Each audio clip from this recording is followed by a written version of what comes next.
Hi, Mark Anthony here with another episode of The Whole Message, where I'm still sitting on my pants here that have been in my closet for 30 years. And these are all brand new jeans, never been worn, size 36-inch waist, which is what I used to wear when I was 20 years old.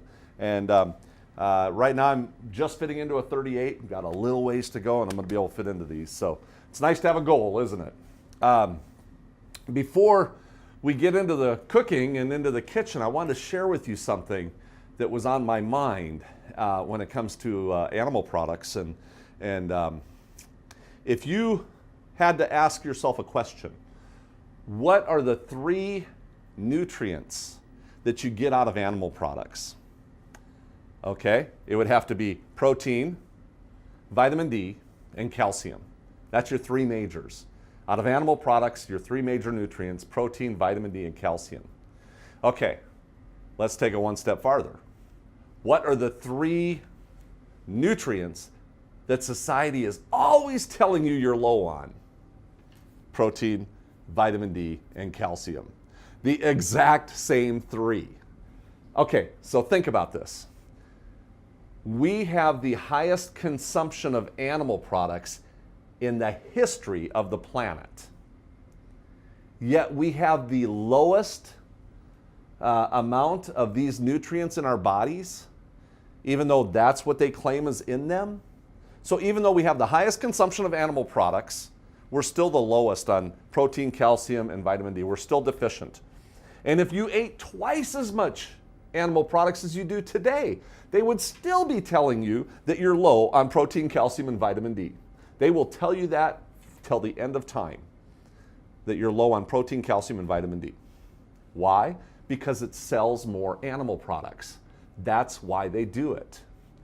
How can you be the lowest on those 3 elements when we have the highest consumption of animal products in the history of the planet? You know, it just doesn't make sense. There's just no intelligent practicality here. But see, when I explain it, now you get it. It's like, aha, this is what's going on out there. You know, we've got to pay attention to these deceptions that are going on in the world today. There is one other element too.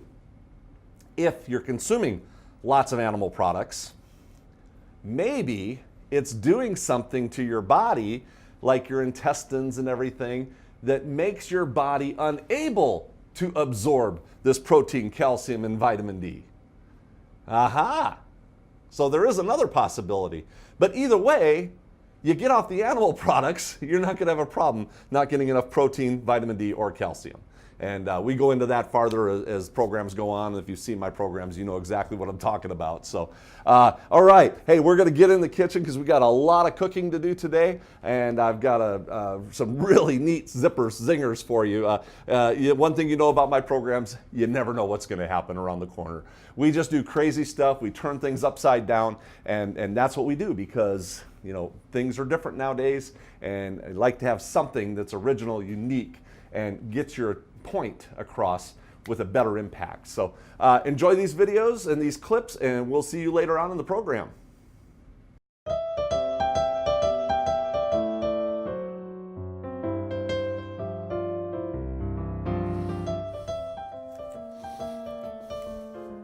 Hello, Mark Anthony here, doing another fun recipe in the studio kitchen, and we are actually going to do some baked cauliflower. And I've already got this cleaned up. I'm just cutting the insides out of here, and I do it the easy way. And a couple of these big pieces, you could actually break them down smaller if you like. It really doesn't matter. And we just gotta cut all the way around, nice and simple like that. Okay.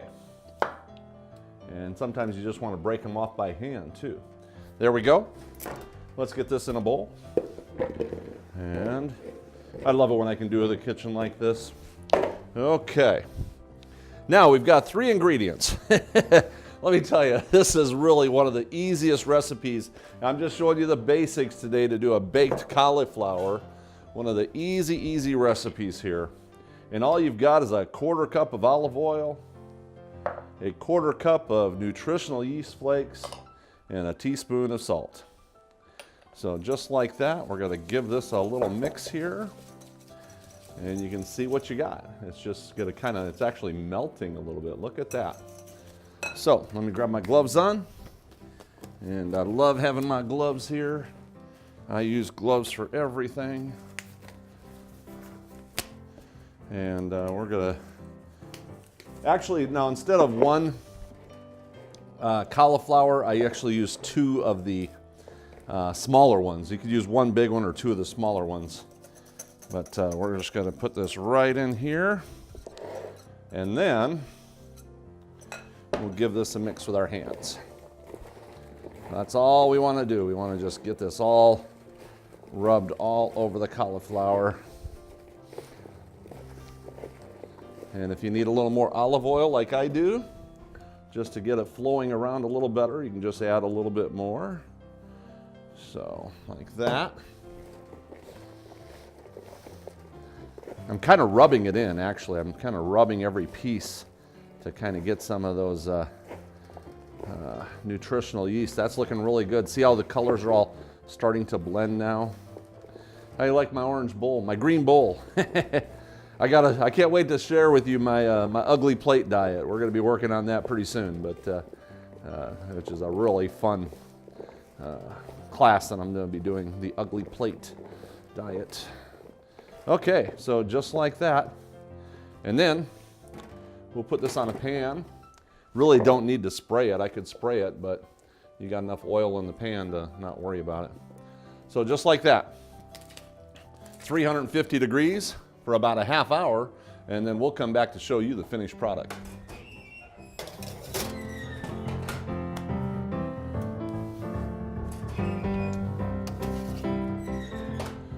All right, it has been actually 30 minutes, and whoo, boy, take a look at these. These are absolutely gorgeous. Little bit of crispness on the top, and let me tell you, not sticking or anything. I didn't think they would. And we're just gonna plate these up here a little bit. I try to get them where they still have a little bit of firmness to them, but not be overcooked so they're all mushy, like a lot of people overcook things. So, and just a little bit of brown crispness on the top is what you're looking for.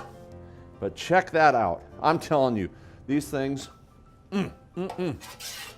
they are so good. The flavor will just blow you away. Something so simple. Oh yeah.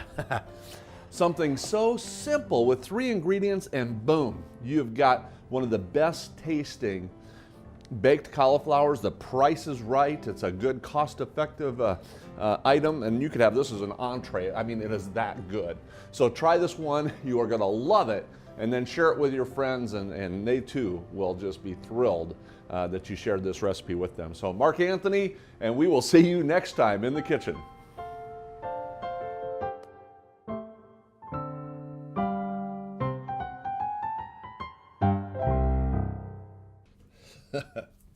All right, we are here today for what is going to be a crazy, exciting program, because I have got this brain full of information, and I've been dealing with this for many, many, many years. Today, we're going to be talking about vitamin D, sunlight, sunscreening, tanning boosts, things like that. There is so much confusion out there. And I literally call it the two faces, because there are two faces to everything out there. And some of the things that you're going to be hearing today, you're going to disagree with. That's okay. It's okay to agree to disagree. A lot of these things, I'm just presenting to you what is out there. So, of course, I'm going to share with you my opinions of what I've studied. And you're going to have a lot of opinions on this. There's a lot of people opposed to what I say. And usually the people that are opposing this are the people who are so tunnel visioned and so set in their ways that they will absolutely refuse to listen to anything else. One of the biggest problems I have is running across, a nurse quite recently that I was telling her that, sunlight keeps you from getting cancer. And she's like, oh, no, that sunlight just causes cancer. And I'm like, no, and absolutely refuse to listen. And so you get people that are so close-minded, they will not open their eyes to see the simple truths that a lot of people are realizing. And one thing I've realized one thing: you never need to argue with a teacher or a scientist or a doctor, because they're always right. There's no arguing with them until they realize themselves and study it out for themselves and are able to grasp onto something. They've been so indoctrinated by their own discovery and teachings and everything, it's very difficult to communicate with them. Come, let us reason together on a rational level. But let's get to some of these clips here, because you're going to love this. This is going to be one of those things where you're like, wow, I had no idea about that. So, talking today about the dilemma, as I'm at the Skin Cancer Foundation's website right here, dilemma.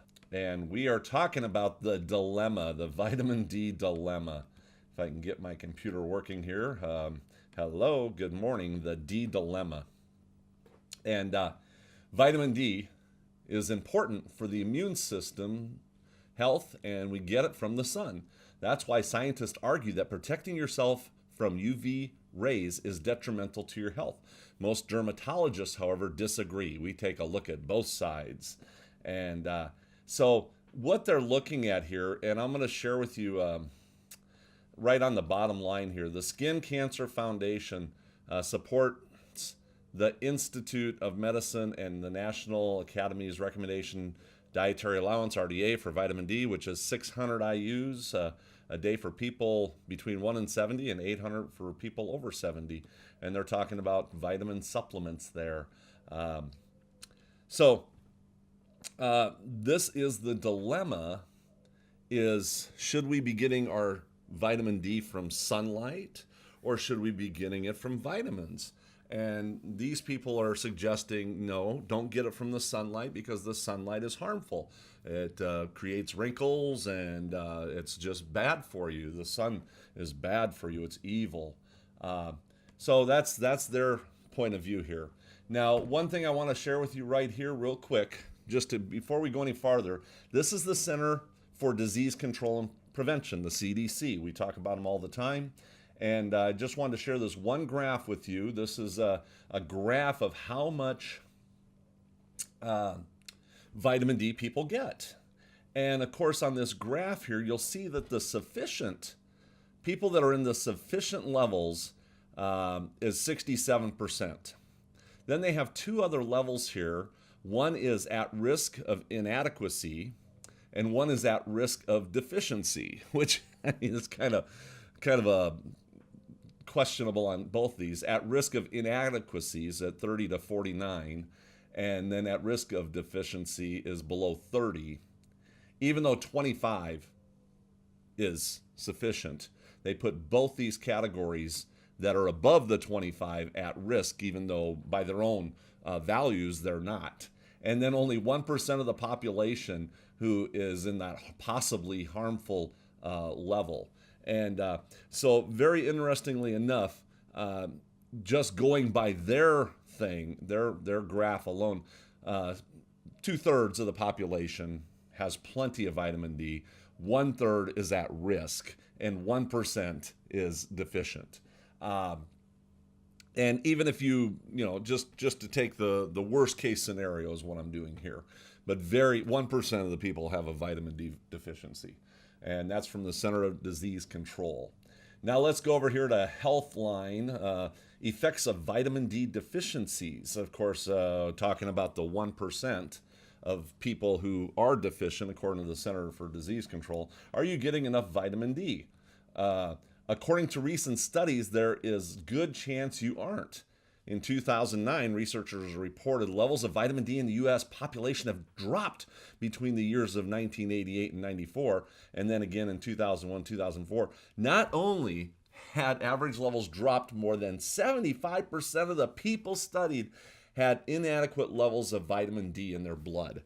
So I know not even to listen to this group when they're saying that 75% of the population has inadequacies in vitamin D, when the Center for Disease Control was saying that 1% of the population has inadequate, or even 25% or 33% if you go by their actual cause. So, and then here we go.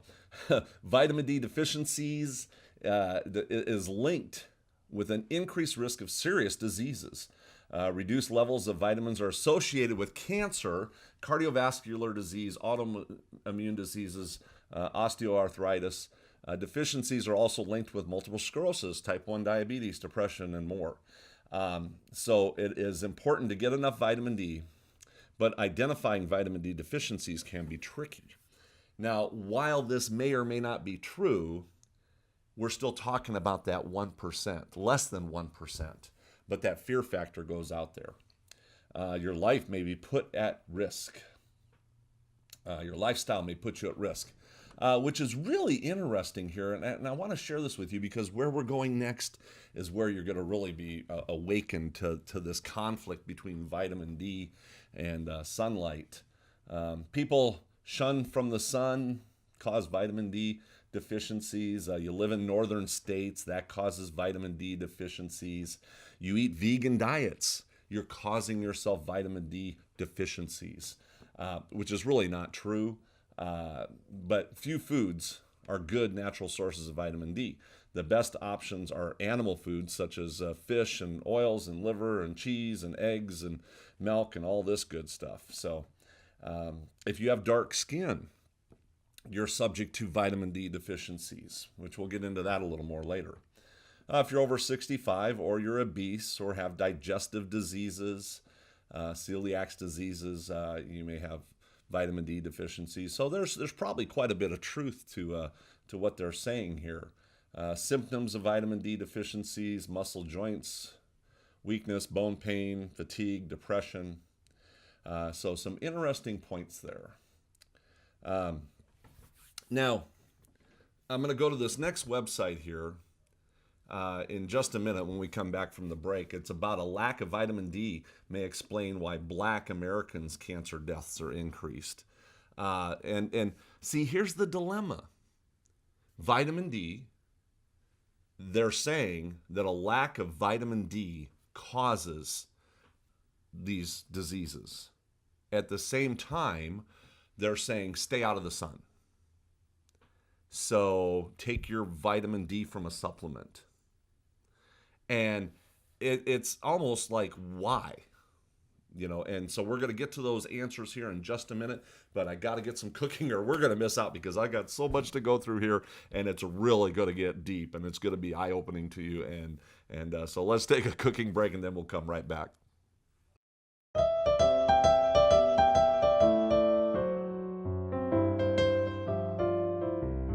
Hi, Mark Anthony here to show you how to make some ooey gooey apple blossoms for a great breakfast or dessert.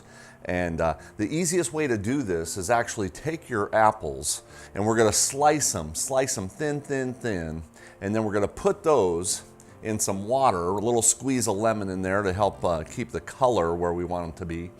And next thing we want to do is we want to take some of this puff pastry dough. Now this puff pastry dough, you know, it's in the freezer section at the grocery stores. You can just lay it out, and we want to take a little bit of flour, dust the cutting board with some flour, dust some flour on the top, and then roll out this pastry dough. And of course, I'm just rolling it out the long way. I don't want to roll it out into a circle or anything. We just want to stretch it out. And then I'm going to do some basic cuts. We're going to cut this into 6 particular cuts. Now that we have our cuts done, we're going to fill this with a little bit. My favorite ingredients here is we're going to hit the middle with a little bit of coconut milk. And I try to use the thicker part of that coconut milk. The thinner part I'll save for a morning power drink. And then I'm going to add a little bit of brown sugar and a little bit of apple pie spice, and that'll really enhance the flavor. Now that we have our ingredients in there, now we're just going to hit it with some of our sliced apples. And we're just going to layer them one piece at a time, layer, all the way across the ribbon. And then we fold over the ribbon And once it's folded over, now we're gonna roll it up. And once it's rolled up, we're gonna put it into our pans. We've got our little cupcake pans here, our muffin tins. So once those are in there, we do the same thing with every one of these ribbons here so that we can have all 6 in the pan. Now these are gonna go in the oven for 350 degrees. It's going to take about 30 to 40 minutes depending on your oven. And once they're done, you can pull them out, let them cool for a while before you attempt to take them out of the pan. And they'll tighten up a little bit. And then once you get them out of the pan, you can just take a look at and look at how beautiful these are.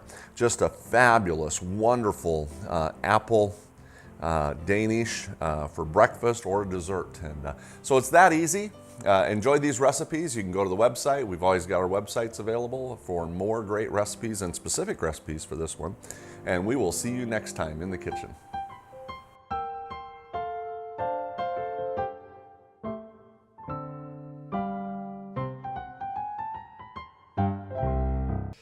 All right, we're back and we're talking about the lack of vitamin D causing cancers. And African Americans, get this, this is going to blow you away. African Americans are 25% more likely to die from cancers than white Americans.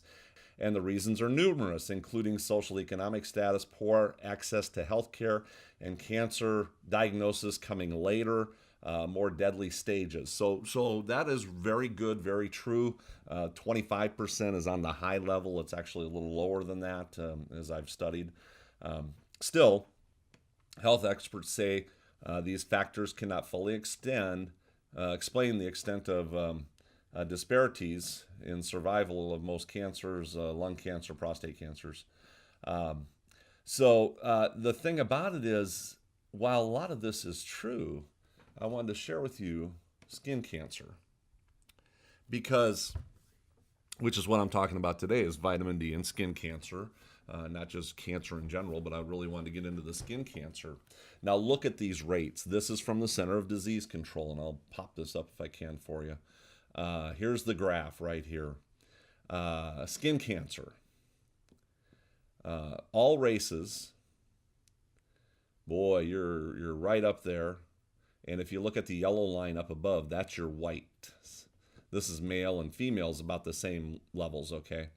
So your white males have the highest rates of skin cancer, and your black people actually have the lowest rates of skin cancer.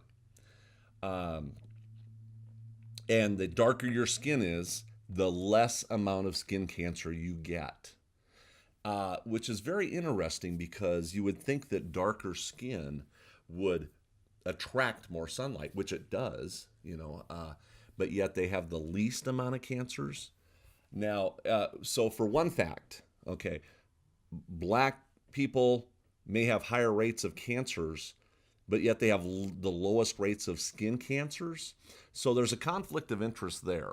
And to understand that vitamin D does not have the relationship to cancers like some people claim it does. It just doesn't. Otherwise, you would find a reduction or an elevation in every type of cancer when they're talking about this. So one thing that people say, oh, UV ultraviolet light is horrible, it's bad for you. Now, I'm one of those ones that's going to go out on the edge and say, I disagree. And every time I do this, within a couple years, people start realizing that that's the facts. Because I think that it's going to come out saying that these UV ultraviolet light is actually good for you. And I know this is going out on an edge, but every time I come up with something like this and I feel it and I just know that there's something more out there, soon enough something more comes up. And that darker skin can absorb more of that UV ultraviolet, where they're saying it doesn't. And so there's some discrepancies here. You can see it when you study it, and they're still not coming up with the right answers for me. So I'm waiting to see what it's going to be. But anyway, this is the way it is. And people with darker skin have the least amount of skin cancers, and their skin is absorbing more light. It's a no-brainer on this one. Let's head over to the next one here, and I want to share with you, this is the Skin Cancer Foundation again. When it comes to vitamin D, And I just want to read their one statement here. The Skin Cancer Foundation statement on obtaining adequate vitamin D. Vitamin D is essential for strong bones and healthy immune system. A recent review of 1,000 studies by the Institute of Medicine in Washington, D.C. found that the vast majority of Americans are taking in enough vitamin D, and there is no sound evidence vitamin D insufficiency is leading to a wave of cancers, heart disease, diabetes, or other conditions. Now, this is the Skin Cancer Foundation statement on the front page of their website. Even though right over here, the Skin Cancer Foundation's front page of their vitamin D website, they basically contradict themselves, saying, no, we need to get more vitamin D from supplements. So they are literally conflicting their own statements against each other with the same organization. And this is what I'm talking about. It is such a conflict between vitamin D, supplements, sunlight. Does it cause cancer? Doesn't it cause cancer? Everybody's so confused about this. There is a massive amount of confusion. And I told you I would be confusing you, but I'm enlightening you to realize that there is such a confusion out there, not to listen to everything you hear out there, because all it's going to do is confuse you. But you can listen to this. This is the National Cancer Institute. And I'll just read this part right here. Vitamin D helps the body use calcium and phosphorus to make strong bones and teeth. It is obtained primarily through exposure of skin and sunlight, but it can also be obtained from some foods and dietary supplements. Many studies in humans, but not all, suggest that higher intakes of vitamin D or higher levels of vitamin D in the blood are associated with a reduction of colorectal cancer. Whether vitamin D is associated with the reduced risk of other cancers, including breast, prostate, and pancreatic cancers, remains unclear. So the National Cancer Institute does not recommend for or against the use of vitamin D supplements to reduce the risk of colorectal cancers or any other types of cancers. Kind of a neutral stance, saying, hey, you know what? They're just playing smart there. They're playing it smart because they know there's things out there that they can't recommend. So here we go. Let's go to Dr. McDougall real quick. I love when Dr. McDougall puts his act together because he is so smart on this. Vitamin D pills are of little or no benefit and some harm. So what do we do now? And get Dr. McDougall's newsletter. This is Volume 9, Issue 3. And you're going to find out that really these vitamin D supplements are not doing you any good. And they actually have harmful characteristics to them. He's got the vitamin D testing here. Deficiency 25 or less, insufficiencies 50 or less, sufficiencies 50 to 75, your safe range below 40, and your toxic at 750. Almost the exact same as the Center for Disease Control. But the problem on the bottom, researchers do not report the 25 OHDs units in consistent ways. To convert, you must multiply by 2.49, which also means that you're getting too much vitamin D if you're getting up in those higher ranges. But some of these people, man, they are getting way up there, taking these thousands of IU type of things. Sunlight is the best way to raise vitamin D levels in the body. Amen. This is what I've been telling people for years. But the industry says, stay out of the sun. It's bad for you. And here's what's going to blow you away. It's the same companies that are telling you to stay out of the sun because it's bad for you that are selling you the vitamin D supplements. Well, go figure. It's the same companies that are telling you to stay out of the sun that sell products, milk, cheese, that have vitamin D in them. And half the time it's fortified anyway. Isn't that amazing? See, you've got to understand that there's people out there that are propaganda in order to get you to buy their products.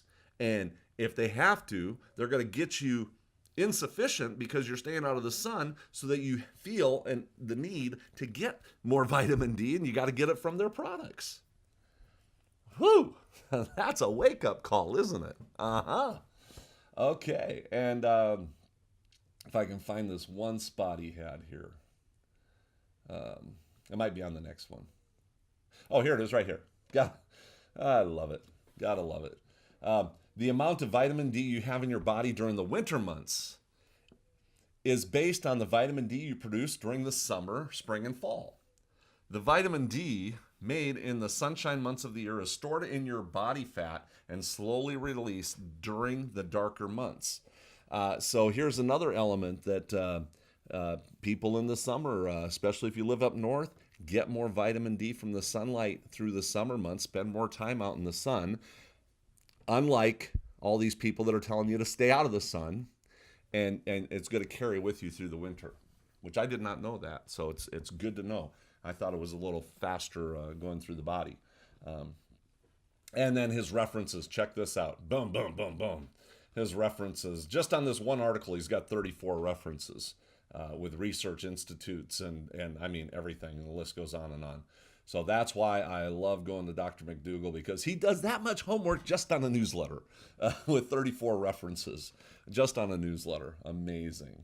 So let's see, I've got one more here, and then we've got to get over to a cooking segment. But this is from ABC News, and it was actually on ABC News, talking about even coffee in your sunscreen.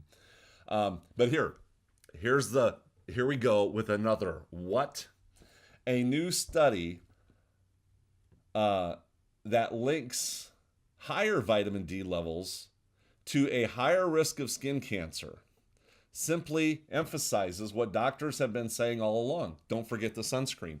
So here's the same people that are telling you that you need more vitamin D that are now telling you that too much vitamin D is causing the cancers that they told you that you needed more vitamin D for. What? You gotta be kidding me. Now they're telling you too much vitamin D causes high risk of skin cancer, where other people are saying, no, you need more vitamin D. This is how confusing it is. So now what we're going to get into on this next, when we come back, is don't forget the sunscreen. So what they want you to do is get out of the sun that's giving you that vitamin D, buy our sunscreen, which is made by the same manufacturers who are doing the vitamin D pills for the most part. And that way you'll have a perfect life. And so as long as you're getting the vitamin D from them rather than from God, you'll be fine. Stay out of the sun. Too much vitamin D causes cancer. But before, too much vitamin D was helping cancers. So anyway, we're going to get into this sunscreen when we get back. But I told you, this is how crazy this entire thing is when it comes to cancers and vitamin Ds and sunscreens. And it's just crazy. But we're going to clear all this up when we get back. Enjoy this clip.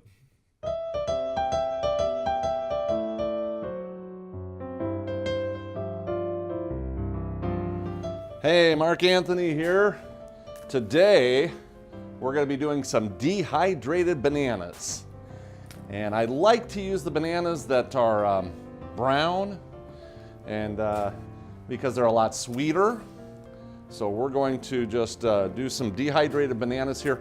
And I was just coming up with recipes saying, well, what can I do with those bananas when they turn brown? Because I use so many bananas. Sometimes I've got boxes of them for events, and you've got so many left over, you don't know what to do with all of them. So we're gonna do some dehydrated bananas. And this is all you have to do, is do some slices like this, and then spread these slices out on the pan, just like that. And you can make any kind of shapes and sizes you want. We're just doing this type. You can cut them in half like this, and then do slices this way. Lots of different things you can do here.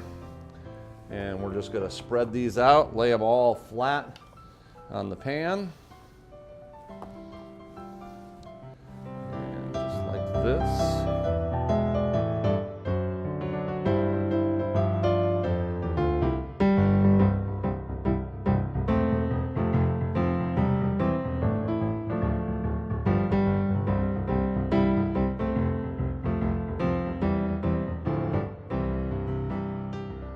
All right, so just like that, I am going to put these in the oven for, well, let's put it at 275 degrees. It's gonna take quite a few hours. And after an hour or two, I'm gonna flip them over, and so they'll really get evenly done. And you'll love these. These are gonna be totally awesome. So we'll see you in a couple hours.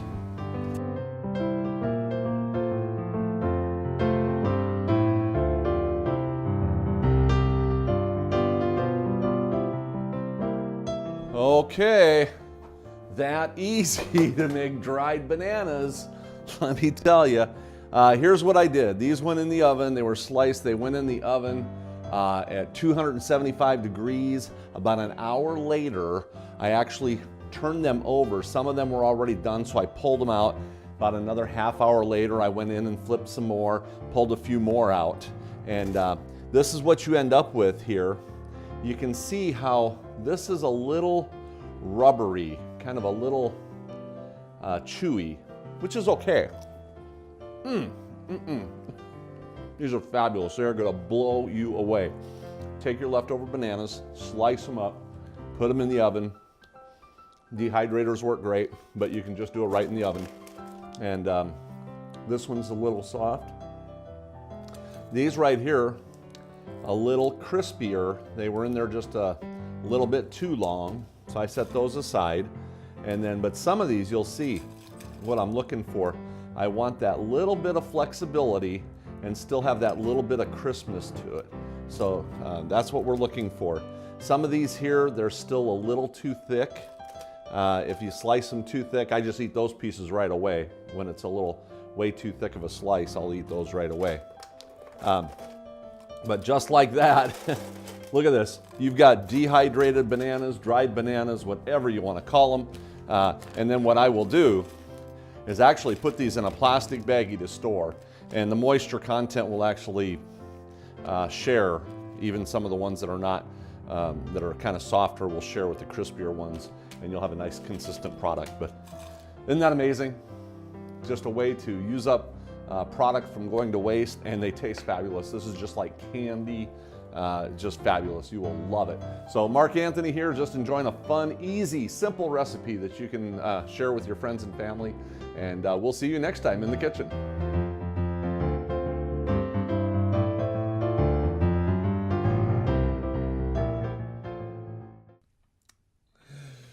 All right, we're back, and I'm loving this. I'm just sharing a new study that links higher vitamin D levels to a higher risk of skin cancer. And even though I showed you the studies before, which shows that people that have higher vitamin D has less risk of skin cancer, and people that stay out in the sun more have less risk of skin cancer, and it's just that way. Okay, so let's go to sunscreen just for a minute here, and then we can wrap this up. Here's from Huffington Post, HuffPost Living. I don't know a lot about this HuffPost. Is your sunscreen causing cancer? The majority of sunscreens on the market today are more harmful than beneficial. Sunscreens are designed to decrease your risk of skin cancer and allow you to enjoy the sun without worry.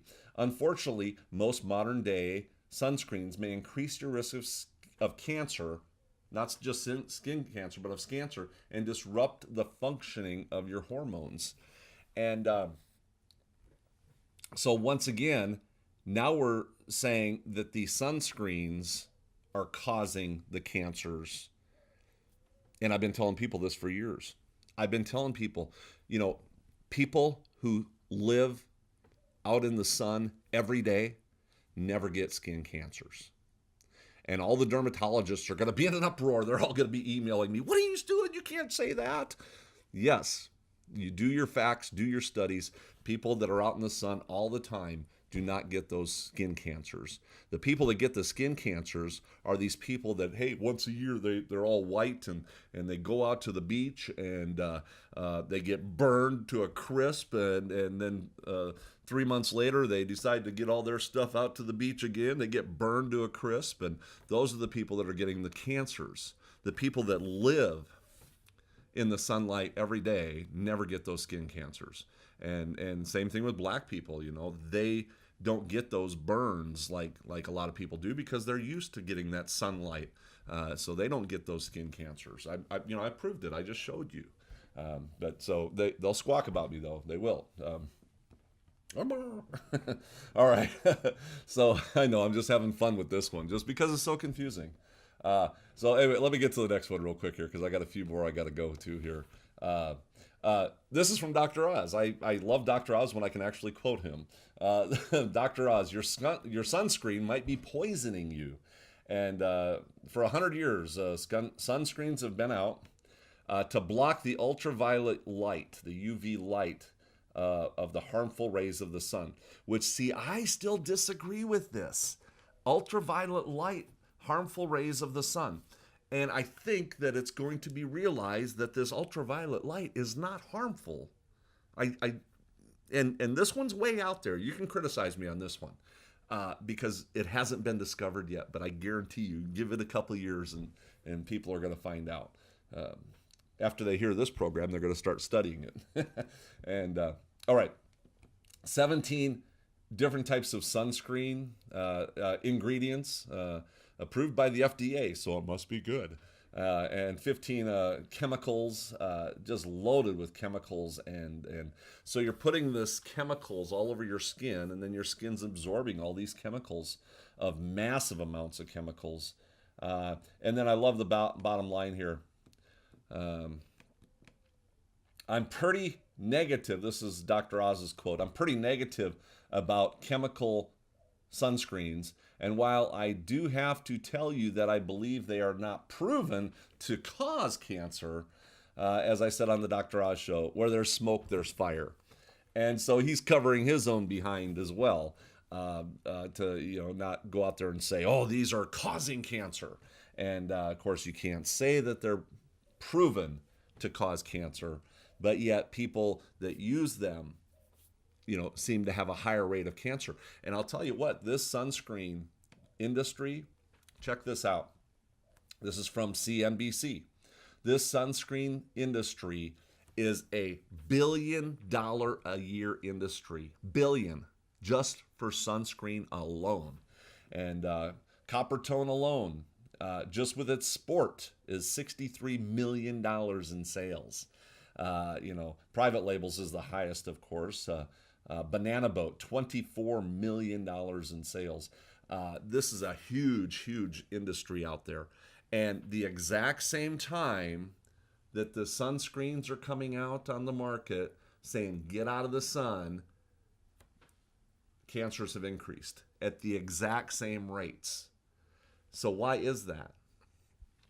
Well, I don't know. I'll leave that up to you to figure it out. But sunscreens go up and cancer levels. When, in all reality, these sunscreens were designed to prevent cancers. These sunscreens were designed to prevent skin cancers.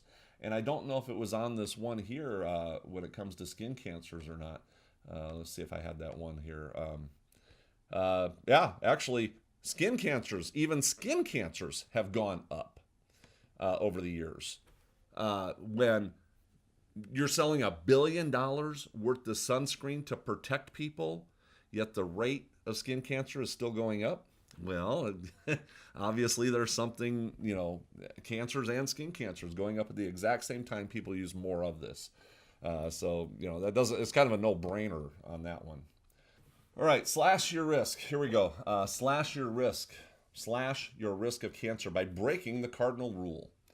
And basically, it's just talking about UV light from the sun, tanning beds, is the main vitamin D source for humans, and researchers have identified an astonishing number of health effects of vitamin D in the past decade. And now they're finding out, according to the authors, due to the fear of skin cancer, health authorities warn against the sun and sunbed exposure.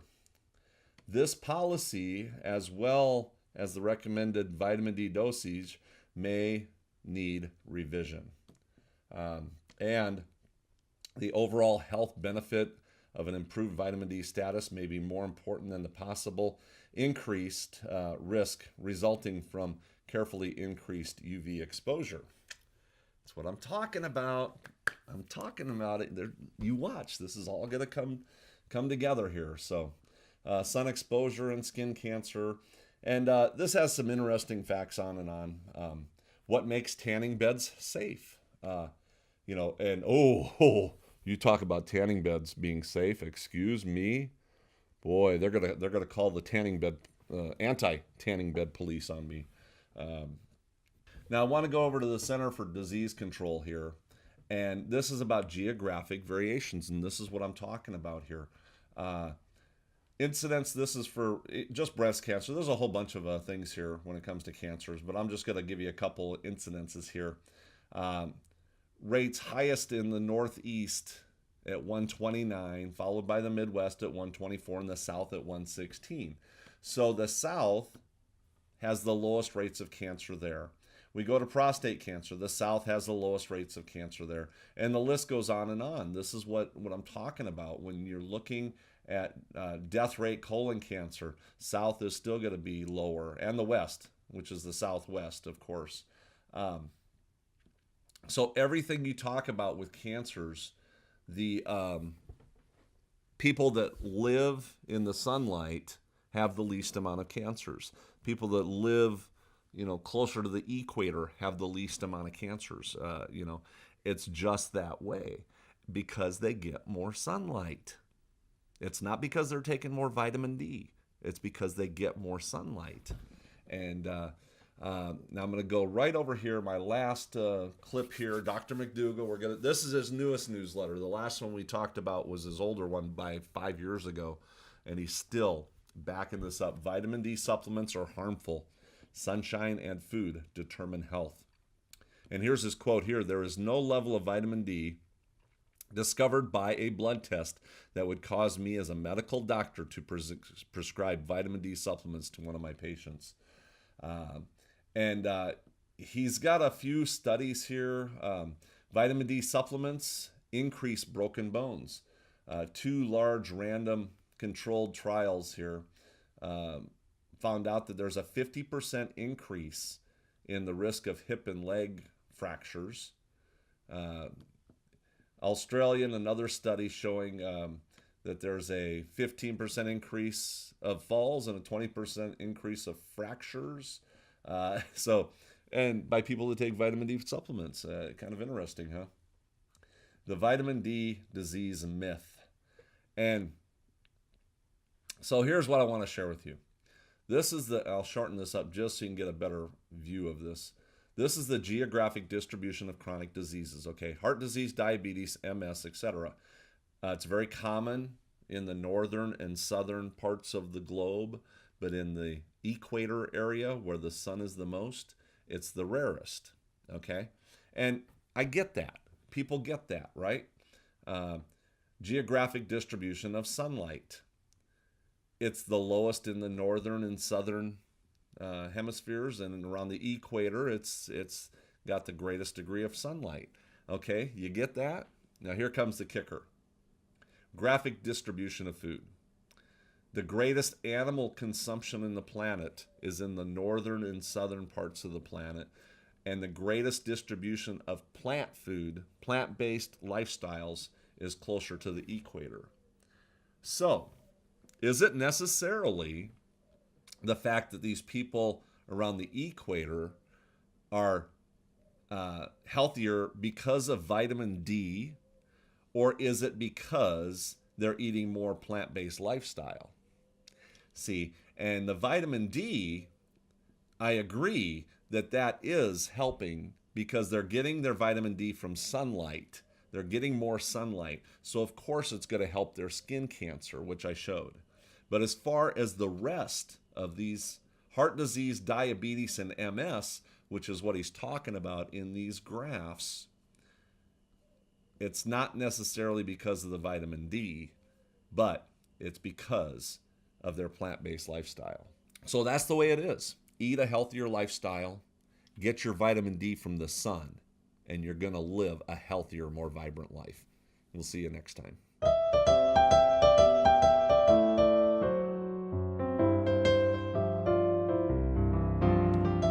Welcome for another quick segment about how to cook intelligently, but Melody here is not doing any cooking today.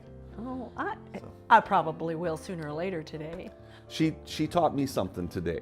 I did. Can you believe it? Because I go out there and buy this oat flour, and How much did you pay for that oat flour?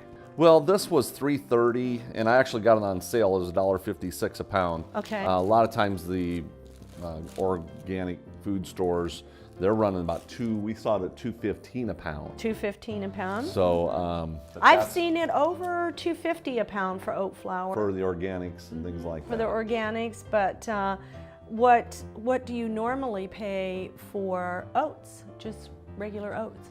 Anywhere from 79 cents a pound, maybe 59, sometimes 79 dollar a pound. When you're traveling out around the Oregon, Washington area, do you remember the store there called Winco? Yeah, oh yeah. Okay. Go there all the time. All right, well, in the South, we started to get the Winco stores, and their oats there a pound are 56 cents. Okay, good price. Great price. But whenever I went over and looked at the oat flour because I had a recipe, I thought that's way too much money. So I decided, hey, I'm going to take the oats and make my own oat flour. Yeah, here, grab me that box. This is what I buy when I go out there, and I don't work for Quaker, but you know, I always show you what I'm buying. You know, so many of these people that do cooking shows out there, they don't want to show you the label. They want to put everything in these little pretty containers, and I'm like, that's not the way it is at home, is it? No. You know, so I want to show you the reality of what it's really like at home. Right. And this is what I buy. This right here is actually a fraction of the cost of buying those tubes at the grocery store. Right, but for small families, they might be buying it a little bit smaller. They might live in apartments, small spaces, but it's still cheaper to buy the oats than it is to buy the oat flour. But my thought is, if you're not buying this big of a quantity, You're not eating enough oats. you're not eating enough oats. Yeah. Yeah, so. We eat oats almost every day. Yeah, I know you do, I do and I too. do too. I love my oats. So it's really an important grain for me. It's a whole grain, a complex carbohydrate, which we need in our diets. I wish they had bigger quantities because I'd be buying. Actually, by the way, we buy 25-pound bags. This is what I buy when I did not get my 25-pound bag. Right, I have too. Well, I want Chef here to pour. Okay, say when. You know, give it about half full, a little bit more. Okay, that's good enough, just to show. Now, because it's a Vitamix, I'm able to fill it up a lot higher. If you're using just your conventional blender at home, you probably want to put about half full and let it go a little bit longer, but it'll work in either because I've used them all. I saw her doing this in my kitchen, and I was like, what are you doing? And I was like, that is too cool. We got to show people how to save some money. I said, I'm making my flour, Mark. And he says, well, I have oat flour. And I said, well, I didn't know you bought oat flour. I said, I make my own. So I'm going to turn this beast on, okay? Mm-hmm. Ready?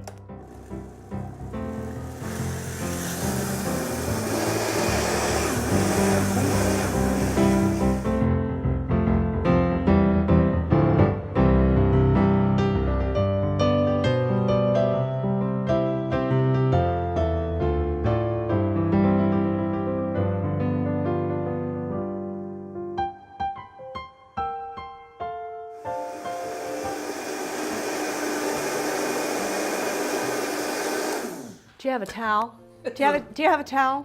I don't. Isn't that amazing? I wanted to wipe all the sweat off of me because I'm just absolutely wore out. Yeah, Isn't that right. amazing? I'm telling you, got to be kidding me. I saw that. I was like, I'm hitting myself in the head. You know, it's. Well, I was making him my new recipe where I was using oat flour and one of my pancake recipes. Yeah. Where I blend up my flour, and it's that simple, folks. That's it.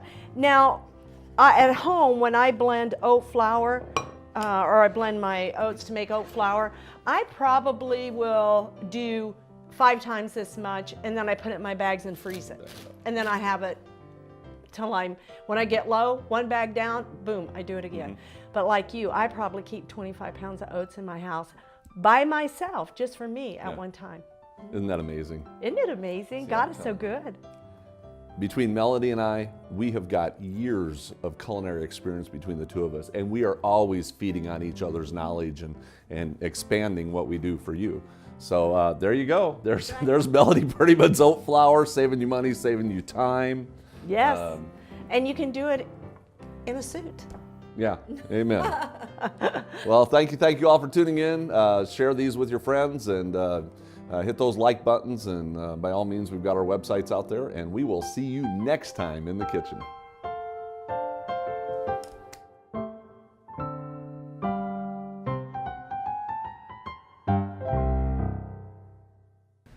All right. I'll tell you, I knew you were going to love this one. This is where we have so much fun. And by all means, you can check out my website, chefmarkanthony.com. I've also got YouTube and Facebook. My YouTube channel is right on my front page of my website, so you can always click over there. And by all means, share these videos with your friends. That's why we do segments, so you can bust them up, copy them off, bust them up, share them all over. We need everybody to hear this health message, especially while there's still time. We are living in the most unhealthy country on the planet. And in society's time, this is the most unhealthy in the history of the world that we are today. In fact, our kids, for the first time, are not going to outlive the parents. So it's a rough time, but if you start eating healthier, start living a healthier life, you can overcome all these problems that Satan's trying to attack you with. So just pray that you will take some seriousness and take action. And that's what we need. So anyway, you be blessed, and we'll see you next time in the kitchen.